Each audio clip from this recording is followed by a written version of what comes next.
ikaw rendition na, ang iniisip mo pa rin yung bansa mo. So, malaking bagay yon dahil nasubukan na ng taong bayan si President Rodi ng 6 na taon. Ito pa yung ginante ng isang Marcos. So, may kabuuan yung mga yan. At sa tingin ko, pagdating ng 2028, makikita natin overwhelmingly ang impact ng mga ginagawa nila. Sa isang proseso ng impeachment sa presidente na hindi nila inalaw mag-prosper. Diba? Ang dapat lang naman, form and substance. Yung evidence, hayaan mong pag-usapan. Sinarado ka agad nila. No? Kaya ako, ang appeal ko sa makabayan, huwag na kayong maglaro. Laro kayo ng laro. Ngayon, hindi nyo maintindihan kung paano kayo sasayaw sa inyong sinimulan. So, ang akin, itong impeachment, 4, hindi ibig sabihin, pagdami ng impeachment charges, ganun na lamang ang kasalanan ni Vice Presidente kasi yun ang binubuo nila. Titingnan po natin ano ang katotohanan dyan sa mga charges na sinabi. At ang tingin ko, ang pinakadiin dyan ay yung confidential fund na yan sina Grace Piatos, etc. Klarado naman ho yan kung bakit gustong malaman kung sino si Grace Piatos. Yung epekto nito sa impeachment, kasi alam natin numbers game ito, nakikita nyo rin po ba na sa hanay po na dyan sa, lalo na una, dyan sa Kamara, either dyan ba sa komite o di kaya sa kabuuan sa plenaryo, maiiba ang magiging tahak nitong proseso or itong impeachment case po laban kay VP Sara? Oo, may iba yan. Saan ka naman nakakita? Ikaw ulit, ang mga politiko, very particular yan sa numero. Kung nakikita mo yung nagdeklara kahapon ay siya ang leading candidate, ikaw pa naman isasagasa dyan. Tama. Oo, hindi niya hawak ang COMELEC, yung mga traditional gatekeeper sa boto. Pero makita mo, pagbaba mo sa distrito mo, ang taong bayan, nagsasalita at nagtatanong, hindi pa magbabago ang iyong boto dyan. Ang balita ko, Admar, may 106 composed of party list and Northern Luzon Alliance, 106.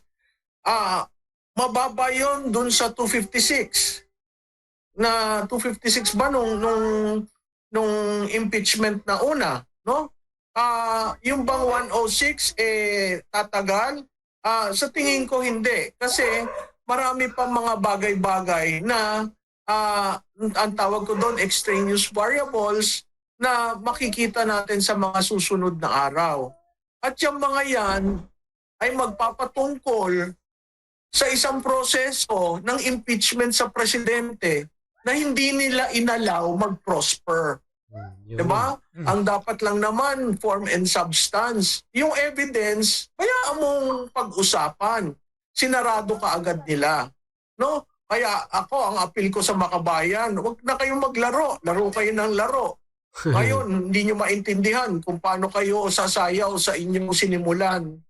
So, ang akin, itong impeachment, 4, hindi ibig sabihin, pagdami ng impeachment charges, ganun na lamang ang kasalanan ni Vice Presidente kasi yun ang binubuo nila.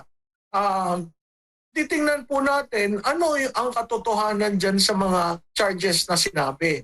At ang tingin ko, ang pinakadiin dyan ay yung confidential fund na yan sina Grace Piatos, etc. Klarado naman ho yan kung bakit gustong malaman kung sino si Grace Piatos.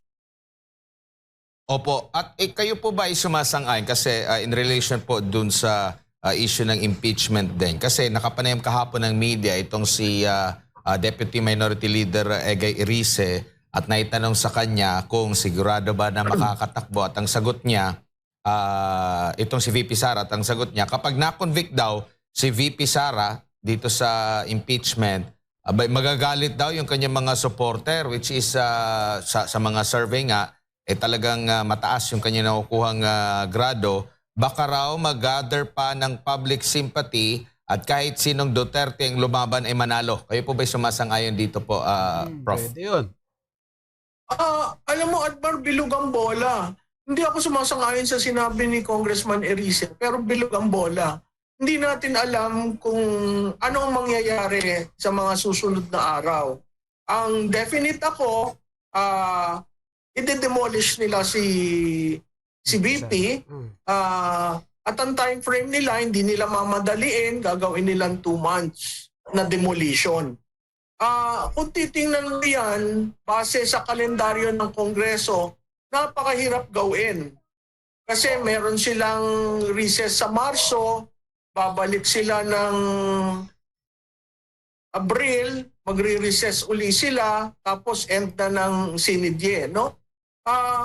Kung ang focus na lang nila ay impeachment at wala ng anti-dynasty, wala na ang lifting ng travel tax, wala na yung mga sinasabi ni Mr. Marcos na pagagaanin ang buhay ng Pilipino, ay yan ang bantayan nila kasi dyan magagalit ang tao. Hindi na kay Inday Sara kasi galit na sila sa ginawa sa kanya at sa tatay niya. Pero yung appeasement na sinasabi na gagawin itong administrasyon na ito, at sinabi na rin niya ni Congressman Sandro Marcos, no? Paano ang legislative nila? Lahat na lang nakapokus sa impeachment. Di tama si Vice Presidente na ito ay isang personal na demolition job sa kanya. Di accountability. Kasi kung accountability yan, 125 plus 500 versus 1.5 trillion, hindi ko maintindihan yung mga bumabatikos kay Vice Presidente, mas binibigyan nila ng tuon yun. Kundi kung accountability, di sumunod kayo sa COA. Kaya nga ang parati kong sinasabi, kahit sa show ninyo, ibahin nyo yung joint resolution sa Confidential and Intelligence Fund. Kasi hanggat yan ang batas, susunod at susunod ang mga liderato patungkol sa confidential fund. Opo, nakikita nyo rin po ba, Prof, no, speaking of demolition din, yung posibilidad naman na hindi na basta-basta may babanat dito na iba pang mga grupo or yung mga kilala lang natin na mga grupo o paksyon ang babanat sa kanya dahil baka sasabihin na ay, politika lang yan kasi nagpahayag na siya ng pagtakbo sa pagka-presidente. Mismo, Admar. Kaya nga sabi ko, this is a very, very good strategy. Kasi ang banat na nila dahil nag-declare. No? Ulit, sasabihin ko, ang declaration hindi ibig sabihin sigurado kang tatakbo.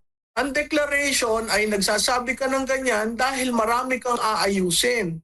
Sa Estados Unidos, merong Presidential Exploratory Committee. Yan ay nag-e-explore, tatakbo ba ako o hindi, bago talagang maghayagan. No? Itong ginawa ni Inday Sara, clear siya ng intention niya na tatakbo. No? Hindi ibig sabihin niya na talagang tutuluyan, maghahanda. Kaya ako'y natutuwa dahil may 28 months. Ano ba ang traditional? Usually yan 18 months before election day. O edi may sobra akong 10 months para maayos ang kanyang planong tumakbo. Yan yung kay Vice Presidente, maayos niya, no?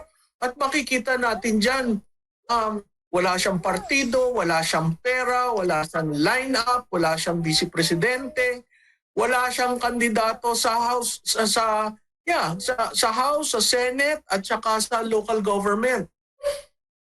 Kailangan mo yan para sa presidential campaign, no? At dahil iba ang politika niya, mamimili at mamimili. Kanino ba ako tatayo? Sino ba ang dadalhin ko? May isa na nag-suggest itong agang ito, no, na may sisterhood kami sa Davao. Pwede pa maging safe zone yan ni Inday Sara? May mga ganun. So, may mga individual na nagsasalita na, may mga individual na nagpaparating na sa kanya na pasensya ka na, nakapirma kami doon sa una, pero napilitan lang kami, pwede ba kami pumunta? Kung pupunta ka at tatawid ka, anong partido? Ito yung mga Marami na tayong nakikitang mga kababayan natin na nagpapahayag ng suporta. Talagang sisigawan na nila yung kanilang suporta. Dito nga po sa ginawa ni Vice President Sara Duterte na paglalahad ng kanyang kagustuhan na tumakbo sa darating na 2028 presidential election. is on the ground na kailangan maiayos. So napakahalaga na makonsolidate yung kanyang grupo, yung mga Duterte, at papalakas. Iba pa yung may additional dahil alam naman natin ang politika additional. Whether you like it or not, it's additional. Opo, at speaking of itong mga maaring maging manira sa kanya, meron pong pahayag yung si Attorney Conti na baka raw mababanggit doon sa kaso ni President Rodrigo Duterte doon sa ICC ang pangalan ni Vice President Sara Duterte. Ano po masasabi niyo rito, Prof? Ay, go ahead, Attorney Conti. Total naman yan, si Attorney Conti, sayo ng sayo sa hangin eh. Hindi mo maintindihan. Meron ba siyang witness? Nagpatawag siya. I mean, these people, they do all sorts of things just to ensure na yung mga Duterte nasa defending side, no? Kung mabanggit, di mabanggit. Di ba? And let the facts bear that out. Kasi yung sinasabi niya, involved rin daw. Paano naging involved? Hindi naman siya national. Kung sa Davao, nasa ng preba nyo. Alam mo, madaling mag-akusa eh.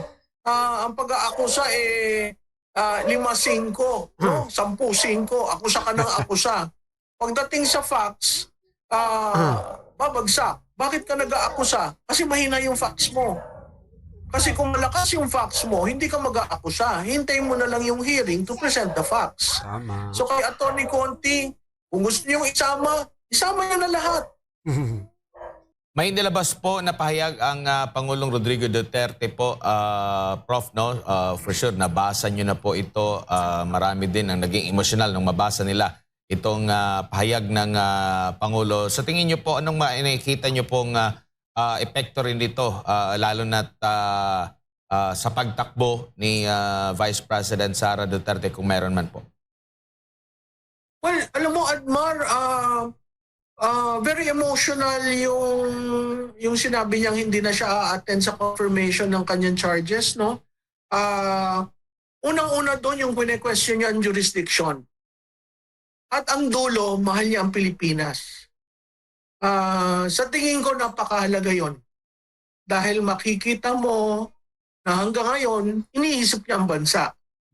At makikita mo na hanggang ngayon, kung nandun siya dahil sa extrajudicial killing na sinabi rin niya dyan sinabi niya na wala siyang ginawang ganon at parte ng programa, makikita mo na ang Duterte gagawin ang kailangan masaayos lang ang bansa. So, yung paglabas niyan, nagulat ako, nung binasa ko, naging emotional ako, paulit-ulit kong binasa. Uulitin ko, no, hindi siya ang kandidato ko ng 2016.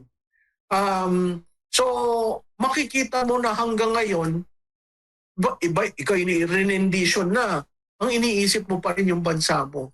So, malaking bagay yon dahil nasubukan na ng taong bayan si President Rodi ng 6 na taon. Ito pa yung ginante ng isang Marcos. So, may kabuuan niyang mga yan. At sa tingin ko, pagdating ng 2028, makikita natin overwhelmingly ang impact niyang mga ginagawa nila.